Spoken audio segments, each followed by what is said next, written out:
This has been huge news recently, this life-sized Gundam that's in testing mode. I'm not going to play the video because of potential copyright.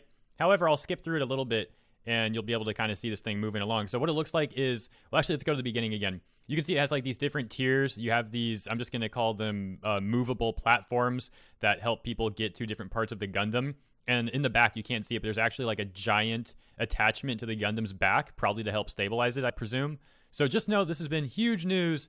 This tweet, for example, even has over 140,000 likes, and this topic was actually trending on Twitter yesterday. Guragar herself also saying, I want to ride on the big Gundam. But you guys know how I am. I always try to find amusement out of things, and then amusement out of the reactions to those things, usually reactions from, let's just say, unique people on Twitter. Like this person. The Gundam tweet is awesome and it's cool, but there's only so much of the Gundam to see right now. We need to wait for more updates on, further testing and all that.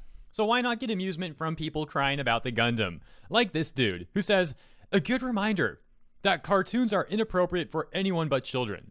This is the sort of weird thing that well-adjusted people should age out of. Well, this take isn't going so well. This dude has 403 likes versus 1,000 quote tweets, and if you take a look at most of those responses, they are indeed laughing at this person. He selected some of the responses here and says, just enormous fury that I have unleashed by telling adults not to be children. I'm not going to show the one on the right because it's a little much. However, the one on the left is a tweet from Grums. You might be familiar with Grums, and we can read that one. It says, you know dang well Elon Musk does what he does because he read and watched, quote, cartoons. Look at that Tesla in space and tell me it's not heavy metal incarnate. He still plays video games to this day and watches anime. The geeks powered by imagination change the world. Well, my take is going to be a little bit different since my focus is on the business, the finances, the capital. When I see something like this, I can just imagine that this is not a cheap project to be involved with. This is quite the endeavor that they're working on. There must be a huge amount of financing going on behind the scenes. I'm very curious about the business behind this, if it's going to actually at some point be something that they sell or try to, I don't know, capitalize on in some way. I'm not even saying that they're going to sell Gundams. For all I know, they're going to turn this into like an amusement park or something. I have no idea. The point is, there's a lot of money behind this, right? I think that's a reasonable assumption.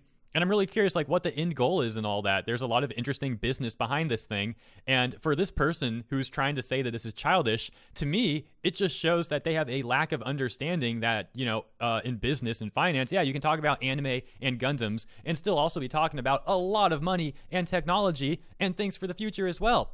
So if you're limiting this to, oh, this is just a childish thing, again, to me, it shows that this person just doesn't understand business very well. And as a matter of fact, they might be self-projecting their own desires onto this Gundam. In other words, I would not be surprised if this person has a closet full of the heads of dolls. Well, by the way, I'm going to end this segment by both complimenting myself and insulting myself because it turns out I was right.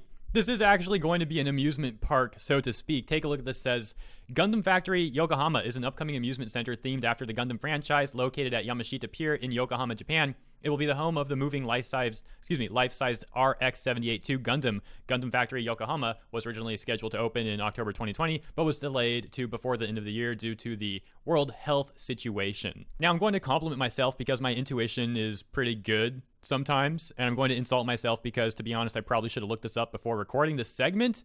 So shame on me for being lazy, but good job for having decent intuition, I guess. Anyways, thanks for tuning in. Appreciate it. Hope you enjoyed, and I'll see you soon for the third segment. Peace.